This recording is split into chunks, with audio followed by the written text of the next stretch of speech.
किया। उन्होंने हमें आज्ञा दे दी 21 तारीख को भगवा ध्वज दिखा करके पूज्य गुरुजी इस यात्रा को प्रारंभ करवाएंगे। इसके बाद में हम तो निकल पड़ेंगे। अब लोग कितने होंगे ये हम कह नहीं सकते, हम अकेले अभी हैं ये कह सकते हैं, पर हमारे साथ हिंदू समाज है, हिंदुओं के वो लोग हैं, बुंदेलखंड के गांव गांव के वो लोग आ रहे हैं, वो लोग उत्साह दे रहे हैं, वो सहयोग दे रहे हैं जिसके बारे में हमने कभी विचार नहीं किया था। और अगर भविष्य में कभी भी छतरपुर के लोग बैठे हैं तो स्वभावश ये बात हमें बोलनी चाहिए। देखो, एक होता विजन, एक होता मिशन।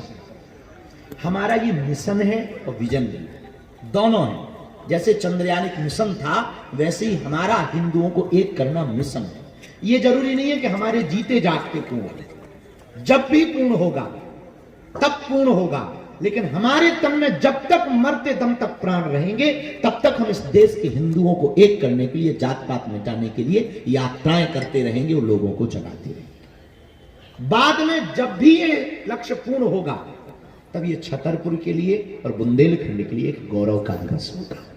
ये जब भी स्वर्णम अक्षरों में लिखा जाएगा वो तब लिखा जाएगा, क्योंकि राम मंदिर की विजन को, राम मंदिर बनने को 500 साल तक हम लोगों को लड़ना पड़ा।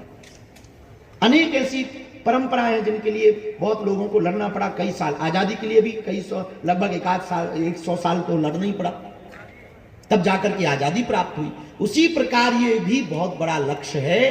तो जब देश की आजादी के लिए घर घर से लोग बाहर निकले थे तो देश आजाद हुआ था। इसलिए अब हम फिर प्रार्थना करना चाहते हैं। हम भारत को बांग्लादेश नहीं बनने देना चाह रहे, इसलिए हम हिंदुओं से प्रार्थना करेंगे। ना तो हमें राजनीति करनी है, एक बात स्पष्ट कर दें, ना हमें नेता बनना है, ना हमें सांसद बनना है, ना हमें किसी पार्टी को वोट दिलाना है। हमारा सिर्फ और सिर्फ एक लक्ष्य है, हिंदुओं को जगाना और अपने बुंदेलखंड के गौरव को बढ़ाना। के लिए में छतरपुर जिले में पदयात्रा होगी, 75 किलोमीटर लगभग है। उत्तर प्रदेश में 60 प्लस, निवाड़ी में लगभग 25 किलोमीटर की पदयात्रा होगी और टोटल मिलाकर के ये लगभग 158 से 160 किलोमीटर की पदयात्रा होगी राम राजा ओछा। पहले दिवस जब हम चलेंगे तो प्रतिदिन 15 से 20 किलोमीटर की यात्रा होगी।